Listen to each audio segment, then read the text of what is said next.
It seems no matter where we go, it is impossible to watch a drama-free Max Verstappen dominated drowsy race anymore. Hell, the last time I heard the Dutch national anthem was when the Euro Cup was still going on. I have a lot to dissect for this year's Hungarian GP, many of which may have gone under the radar, so let's get into it. Before the weekend kicked off, unfortunately it was confirmed that Magnussen was not going to renew his contract with Haas. Expected, but sad news still. Rumors are really strong that Ocon will be the one to replace Magnussen next year, but official announcements are yet to be made. Helmut Marko says that Perez will be evaluated after Spa, so this weekend was a crucial one for the Mexican driver, and I'm gonna get into all of that. But before I dive into it, let's talk about the track characteristics. This is a circuit that is very dissimilar to the Silverstone GP. Oftentimes people say that it is Monaco without the walls. It's a bit easier to overtake here, nonetheless still quite difficult. And what teams are aiming for is to have the most downforce possible in their cars. There were 3 teams that brought major upgrades for this track, and one of them was Red Bull. You may have seen those altered engine covers that are very different from what we could see on Perez's car. It's actually not a performance-specific update, but a circuit-adapted one. So it is quite possible that on some circuits we will not see this specific engine cover, but on some it will make a return. Now on to performance-specific upgrades. Red Bull changed their rear corner and front wing as well, just to have a better airflow. The second team bringing loads of upgrades was actually Aston Martin. They changed their front wing, they have more weight on it at the moment, that's why they had to compensate for that through their beam wings, but they also had modifications on the floor body. It was Kick Sauber though who brought in the most changes. From a revised side pod inlet through a changed floor body, modified headrest even, they had plenty of modifications going on Bottas's car for now. All of these changes were made to optimize airflow, and Bottas was doing better than Joe. It's not that he was shining, maybe on different circuits this package will come together a bit better. At least these modifications were not downgrades. And finally, one last note about Ferrari. They were building up on that Spanish upgrade with a revised floor body to get rid of the bouncing, and they were going a bit better I think this weekend, but we expected them to be part of the frontrunners. At least Fred Vasseur was saying that hopes are high for this track, and unfortunately, I don't think that Ferrari delivered the way one might have hoped. As always, to contextualize the race, we need to look at the free practices as well. On Friday, track temperatures were crazy high. They were reaching about 60 degrees Celsius. Now, this is notable because on Saturday, temperatures were halved. So whatever teams were building up on Friday was not mirrored on Saturday as a result. Important things to mention here, Behrman is now a regular contender in FP1 as he was on the track again in place of Hülkenberg. McLaren slowly became the quickest leading up to FP3, but there were plenty of race simulations to talk about. It was the first time that we saw Perez as having a pretty consistent and a good pace at that on the mediums, while Verstappen was already struggling a bit more on that compound. As part of his race simulations, for some reason Hamilton was testing the soft compound that nobody used amongst the front runners on the race, so I'm not sure what the reason was behind that. In terms of incidents, the combination of turn 4 and 5 seemed to be a pretty tricky one, especially for Charles Leclerc, who invoked a red flag during the second free practice, but to be fair, it was challenging for other drivers too. For instance, in the case of Zhou Guanyu. And one last, but very important thing,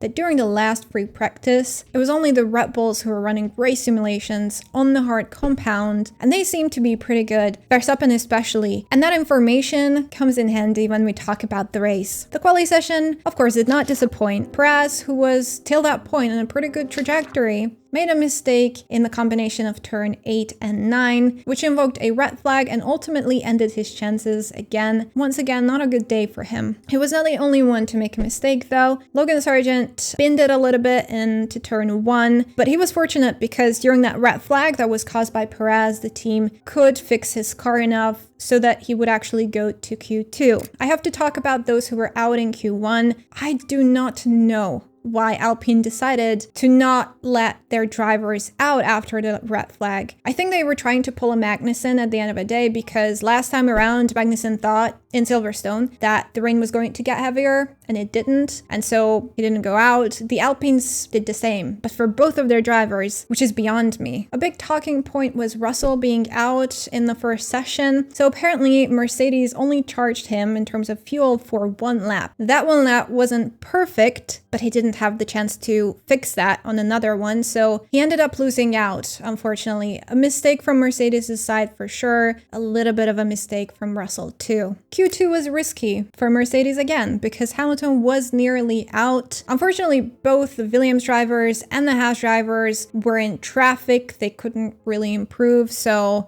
they weren't through Q3. On to the last part of qualifying, you can see that the first 3 drivers were actually really close to one another. But caveat to that Norris only had 1 run to perfect, and he did do that, while Piastri and Verstappen could have another set in, and that's how they closed up to Norris. Without that, they would have been farther. I think it was a reoccurring theme that Verstappen was really quick in the first sector, but then McLaren were a lot quicker in the second, so it was only the third one making the difference, and although it was a slight one, it still tilted the scale in favor of Norris and Piastri. Although the RBs had a pretty spectacular weekend thus far, unfortunately Tsunoda made that mistake into turn 5. He had a pretty serious accident, after which he was apparently limping a little bit too, and that was on Sunday, so that was a pretty serious impact. Now, because of his red flag, both Ricciardo's and Alonso's lap was highly compromised. Ricciardo and Alonso had to abort. I think the Spaniard was on a pretty good lap till that point, so hard luck for him.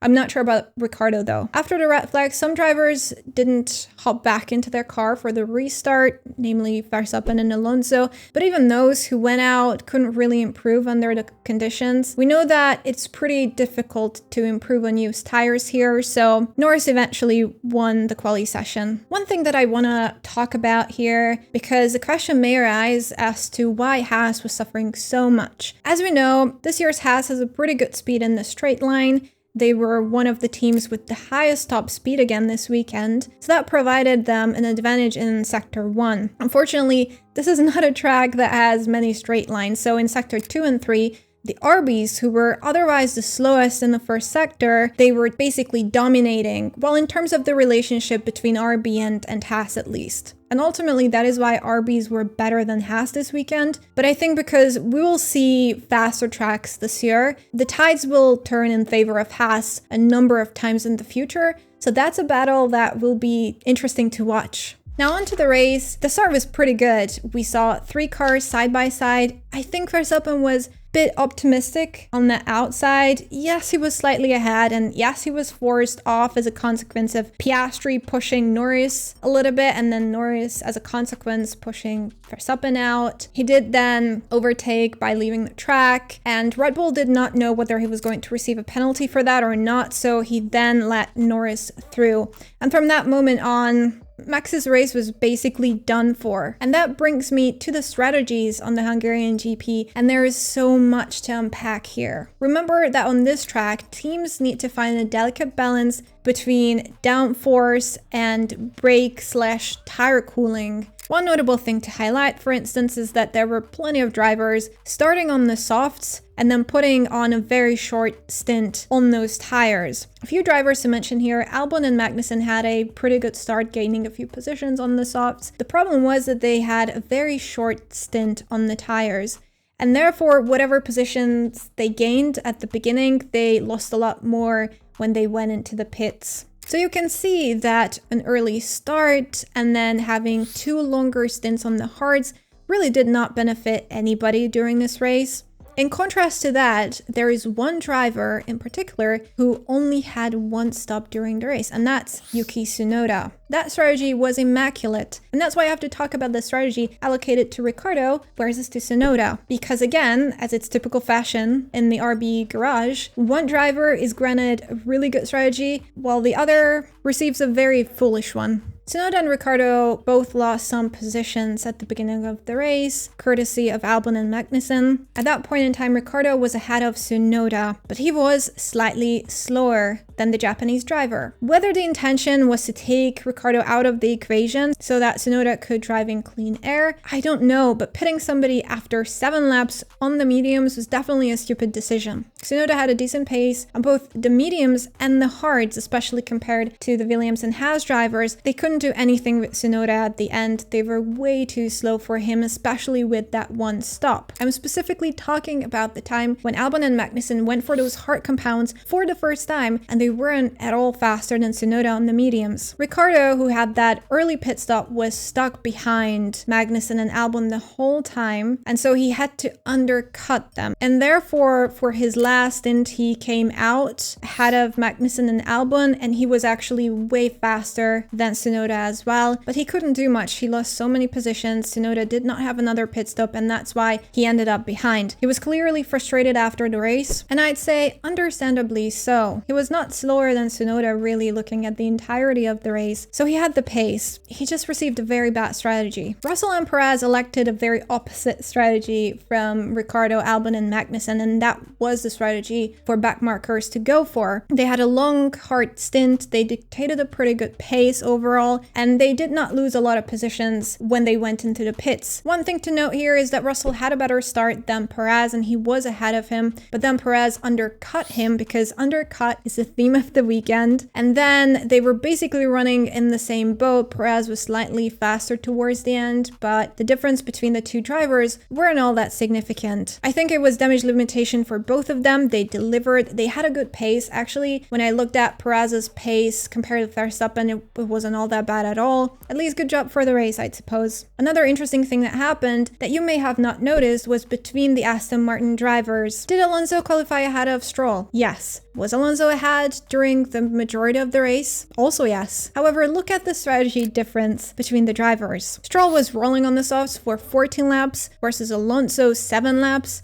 So he had much fresher tire at the point they both arrived to their last stint on the hard compound. Stroll was faster than Alonso, obviously, after all. Team instructions were to let Stroll through to maybe catch Tsunoda, which he didn't eventually do. And then if he's not able to overtake Tsunoda, then he would give his position back to Alonso, which again did not happen. And I'm not surprised. It really did not make headlines. I understand that 10th and 11th position is not huge, but it's still a point. Let's now talk about the Verstappen saga. Verstappen had a decent start overall, but I think he was quite frustrated after the quali session that he had. He wasn't satisfied with his package, and I can understand him. This upgrade was pretty significant, and expectations were very high. If it's not working, then Red Bull may be behind throughout the entirety of the season. Remember that they did not have a significant wind tunnel time, and I think that didn't do them any favors. And overall, it seems like that they are trying to find their path, but they're just not where McLaren are at the moment. Strategy-wise, because Max was quite frustrated about that, I have to say, yeah, Red Bull could have made better decisions. On that first medium stint, he was clearly slower than the McLarens. Not only that, but Hamilton was catching up to him towards the end. So letting Hamilton undercut him whilst he was not dictating a good pace, I don't really understand that, honestly. If anything, I thought that because his pace wasn't that good on the mediums and they tested the hard compounds during the last free practice session, that he would go on the hards earlier trying to undercut the McLarens, and I think that would have made a bit more sense than what happened at the end of the day. After the undercut, Verstappen had a pretty good pace. The problem was that overtaking here is mighty difficult, and as I said, Verstappen was already struggling with his package. He had frequent lockups. He could not overtake Hamilton on that second stint, so he became even more frustrated, as we heard from his radio. So what happened thereafter is that Hamilton went into the pits, and Verstappen could not overtake him on track, of course. He remained on the track, but Leclerc also went into the pits trying to overtake Verstappen, and so he did. So Verstappen found himself behind not only Hamilton, but also Leclerc. So another undercut scenario, another not so good decision by Red Bull at the end of the day. It was a real challenge for Max to overtake anybody on track, even if he was quick during his last stint. He was already struggling to overtake Leclerc. Then he went for that dive and overtook Hamilton, but then looked up and then Hamilton turned into him. But it It's not like Hamilton had a lot of places to go. At that point, it was a typical racing incident. So after that incident, Verstappen ended up behind Leclerc. I understand his frustration. I myself had a fun time listening to those radio messages, but that's because I like a good banter between GP and Max. But this whole upgrade and the weekend was overall very disappointing for Red Bull. I don't think all hope is lost for the team though, because this was one track. There are plenty of other tracks with different characteristics, and they may take more out of this package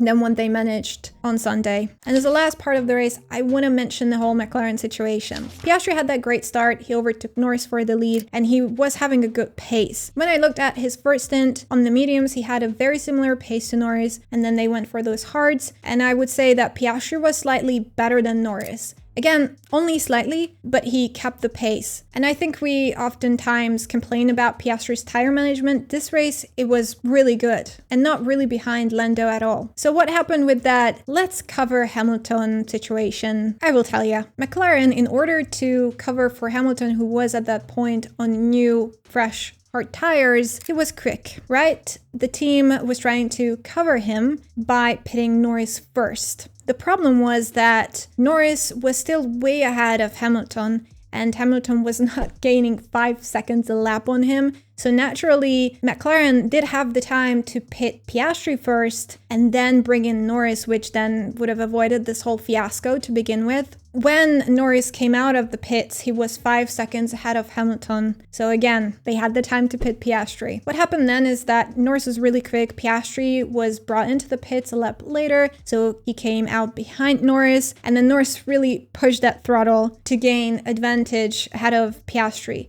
That is why I do not think that it was 100% clear for Norris that he would let Piastri go at the end of the race. And this may be a little bit controversial here, but I don't think Norris should have let Piastri through. It was again a bad decision from the team's side, and that is something that the team should have faced after the race. That morality speech that was going on between Norris and his race engineer, and Andrea Stella saying that he knows that Norris is a good guy, basically, and so he knew that he would let Piastri take his position back. I don't really appreciate it. You gave him the lead by making a bad decision, and Norris was really quick. He had the right to take that win. Piastri was excellent throughout the entirety of the weekend. It wasn't his fault. It wasn't Norris's fault. It was the team's fault. And it was Piastri's first win, and I honestly think that it took that shine away a little bit. So let's get into the conclusions. McLaren managed to bag the most points during this weekend, so they are officially ahead of Ferrari in the constructors, and they are in the hunt to catch Red Bull, which they have a high possibility to achieve. Ferrari and Mercedes collected about the same amount of points this weekend, but I think that there was more potential in Mercedes, so if it hadn't been for that mistake for Russell during Quali, in my honest opinion, Mercedes could have ended up ahead of Ferrari just a little bit. Haas are now a little bit more behind RB, but as I said before, on different circuits, this RB advantage may actually disappear and Haas may have the upper hand again. Very interesting to see actually that fight unfold. Alpine, what can I say?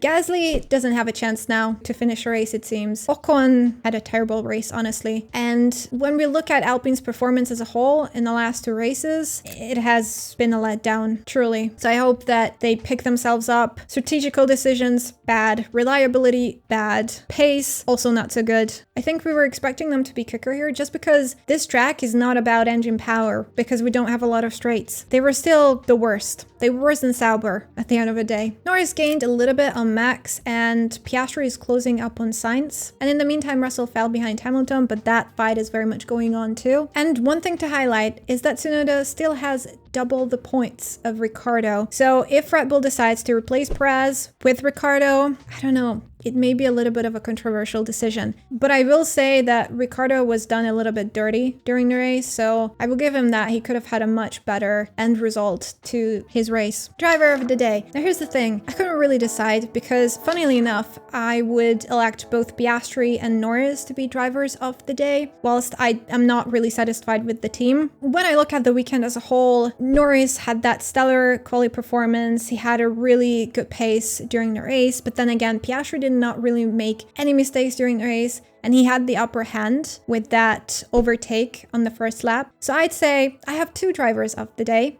and that is Piastri and Norris. But what do you make of all these in-house battles between Red Bull and Verstappen and McLaren and Norris? Let me know in the comment section below, and we'll talk soon after Spa.